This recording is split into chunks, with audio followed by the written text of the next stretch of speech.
بسم الله الرحمن الرحيم نحمده ونصلي على رسوله الكريم أما بعد. La dernière fois, nous avions presque terminé la première partie de ce chapitre sur le châtiment de la tombe. Il restait un dernier chapitre à voir. Il restait juste un dernier hadith à voir, pardon. Et c'est un hadith qui nous est rapporté par Hazrat Zayd ibn Sabit radiyallahu ta'ala an. Hazrat Zayd ibn Sabit radiyallahu ta'ala an, dont nous avons déjà vu la biographie. وعن زيد بن ثابت رضي الله تعالى عنه قال بين رسول الله صلى الله عليه وسلم في حائط البني النجار على بغلة له ونحن معه إذ حادت به فكادت تلقيه وإذا أقبر 6 أو 5 فقال من يعرف أصحاب هذه الأقبر قال رجل أنا قال فمتى ماتوا قال في الشرك فقال إن هذه الأمة تبتلى في قبورها فلولا ألا تدافنوا لدعوت الله أن يسمعكم من عذاب القبر الذي أسمع منه ثم أقبل علينا بوجهه فقال تعوذوا بالله من عذاب النار قالوا نعوذ بالله من عذاب النار قال تعوذوا بالله من عذاب القبر قال نعوذ بالله من عذاب القبر قال تعوذوا بالله من الفتن ما ظهر منها وما بطن قال نعوذ بالله من الفتن ما ظهر منها وما بطن قال تعوذوا بالله من فتنة الدجال قال نعوذ بالله من فتنة الدجال رواه مسلم. Hazrat Zayd ibn Sabit radiyallahu ta'ala an nous rapporte qu'alors qu'une fois nous étions avec le saint prophète sallallahu alayhi wa sallam dans un champ appartenant au Bani Najjar. Le prophète sallallahu alayhi wa sallam était sur sa monture, sur un mulet, et nous étions donc avec lui lorsque soudainement le mulet s'est affolé, il s'est affolé, il a voulu s'enfuir et il était tellement brusque dans sa réaction qu'il a failli faire tomber le saint prophète sallallahu alayhi wa sallam. Juste après cela, nous avons remarqué 6 ou 5 tombes dans ce champ. Le prophète d'Allah sallallahu alayhi wa sallam dit: qui connaît parmi vous les gens qui sont enterrés dans ces tombes? Un homme parmi ceux qui étaient présents va dire que moi. Le prophète d'Allah va dire: quand est-ce qu'ils sont décédés? Il va répondre: dans l'idolâtrie. Et là, le prophète sallallahu alayhi wa sallam va dire que les gens de cette communauté sont éprouvés dans la tombe. Si je ne craignais point que vous n'enterriez plus vos morts, alors j'aurais imploré Allah subhanahu wa ta'ala de vous faire entendre des châtiments de la tombe, ce que je suis en train d'entendre. Ensuite, il s'est tourné vers nous, nous a adressé la parole et a dit: demandez à Allah protection contre le châtiment de la tombe. Nous avons tous dit que nous demandons à Allah protection contre le châtiment de la tombe. Il a dit: cherchez refuge auprès d'Allah contre le châtiment. Chercher la première fois, c'est chercher refuge auprès d'Allah contre le châtiment de l'enfer. Nous avons dit que nous cherchons refuge auprès d'Allah contre le châtiment de l'enfer. Ensuite, il va dire: chercher refuge auprès d'Allah contre le châtiment de la tombe. Et là, nous allons dire que nous cherchons auprès d'Allah protection contre le châtiment de la tombe. Ensuite, il dira: chercher auprès d'Allah protection contre tous les fitnas, toutes les corruptions, ceux qui sont évidentes et ceux qui sont cachés. Et là, nous avons dit que nous cherchons protection auprès d'Allah contre toute forme de corruption, ceux qui sont évidents, visibles, et ceux qui sont cachés. Et le prophète sallallahu alayhi wa sallam va dire: cherchez protection auprès d'Allah contre la perdition de Dajjal, de l'Antéchrist. Et là, nous avons dit: nous cherchons protection auprès d'Allah subhanahu wa ta'ala contre la corruption du Dajjal. Hadith qui nous est rapporté par le Muslim Sharif. Donc, voilà ce dernier hadith que l'auteur nous présente dans le châtiment de la tombe. Ce qui nous intéresse dedans, c'est qu'effectivement, là aussi, le prophète d'Allah sallallahu alayhi wa sallam nous a dit que le châtiment de la tombe existe. En apparence, il était en train d'entendre les bruits des châtiments de la tombe.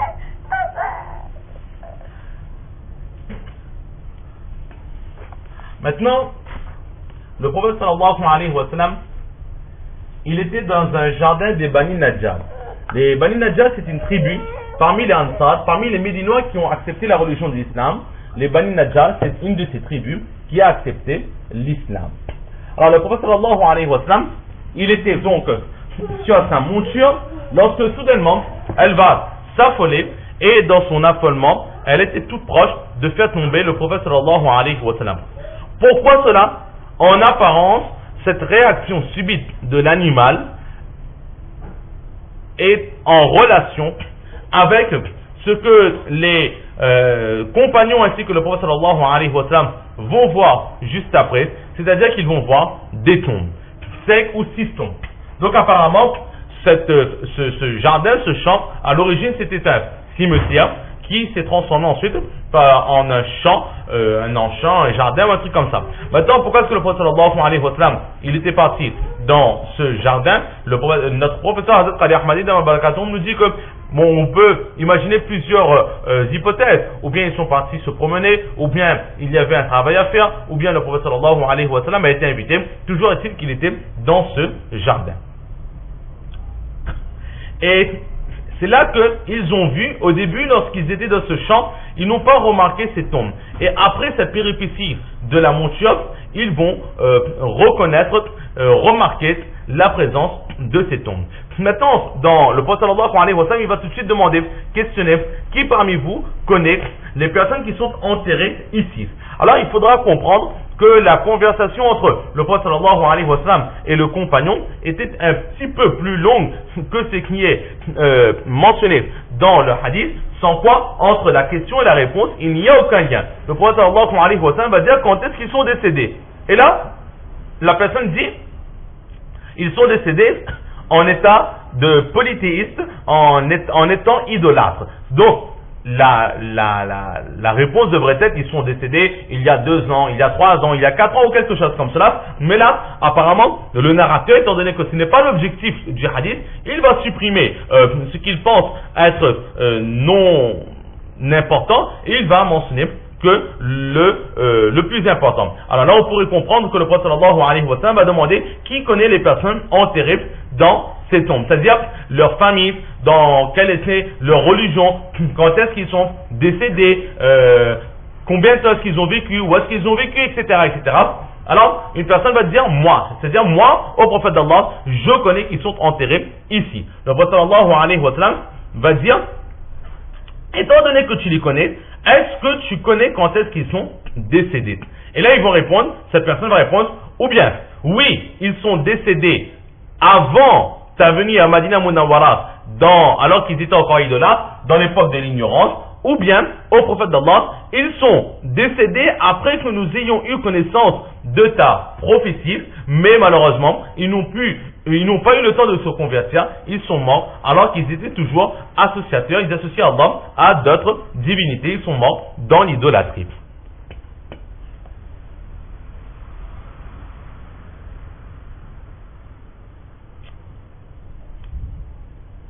Alors le prophète sallallahu alayhi wa sallam, quand il va voir cela, tout de suite il va dire Inna hadhihi al-umma.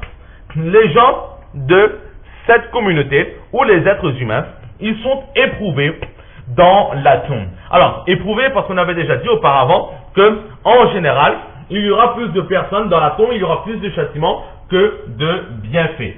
Allah subhanahu wa ta'ala nous préserve, mais de tous les humains qui ont été créés, il y aura toujours un plus grand nombre de personnes qui réfutent l'unicité d'Allah subhanahu wa ta'ala. Ensuite, il y aura aussi beaucoup de croyants, mais il y aura plus de croyants pécheurs que de croyants purifiés de toute forme de péché ou qui se sont entièrement donnés à l'adoration d'Allah subhanahu wa ta'ala, qui ont atteint le degré de ihsan, qui ont atteint le degré de piété absolue.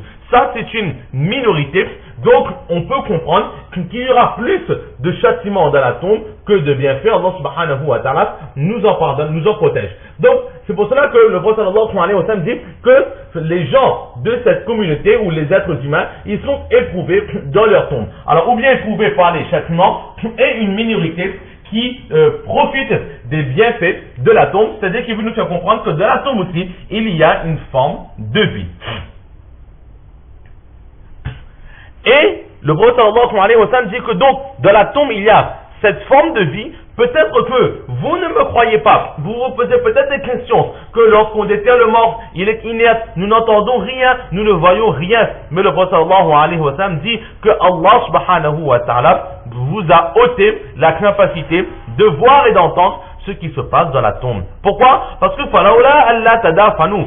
Si vraiment je ne craignais point que vous n'enterriez plus vos morts, alors la da'atullah an yusmi'akum min azab al-qabri, j'aurais imploré Allah de vous faire entendre des châtiments de la tombe ou tous les châtiments de la tombe, deux possibilités. J'aurais demandé à Allah de vous faire entendre le bruit des châtiments de la tombe que je suis en train d'entendre en ce moment, ou bien j'aurais dit à Allah subhanahu wa ta'ala de vous faire entendre à chaque fois, partout où vous soyez, le bruit des châtiments de la tombe, à chaque fois que vous allez vous approcher d'une tombe. Mais si je ne fais pas, c'est parce que je crains qu'en entendant cela, vous ne prendriez plus compte de vos défunts, vous ne vous approcheriez même plus de vos défunts.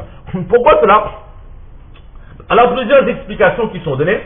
La première explication, c'est tout simplement qu'en entendant les bruits, les cris de douleur, de souffrance et d'atrocité des personnes qui sont dans la tombe et qui sont en train de se faire chasser par Allah subhanahu wa ta'ala, vous vous remplirez d'une telle peur, d'une telle crainte, que peut-être que vous-même dans cette peur et cette crainte, vous pourriez vous-même mourir d'un choc cardiaque, d'une crise cardiaque, que ce bruit-là vous effraierait tellement que vous en perdriez la vie. Là, c'est une première raison. La deuxième raison, c'est quoi? C'est que vous auriez tellement peur des personnes-là, qu'à ceux qui se fassent châtier, et qu'en le mettant dans la tombe, vous aussi, vous pourriez l'entendre crier. Vous verriez toutes ces créatures invisibles, ces créatures-là, vous les verriez venir attaquer cette personne, alors par crainte que par la faute de vos péchés, de votre vivant même, ces créatures, comme on dit, ces serpents et ces scorpions de la tombe, ils vous attaquent lorsque vous serez en train d'enterrer ce mort, alors par crainte d'être attaqué vous aussi, vous cesseriez d'enterrer vos morts et vous les jetteriez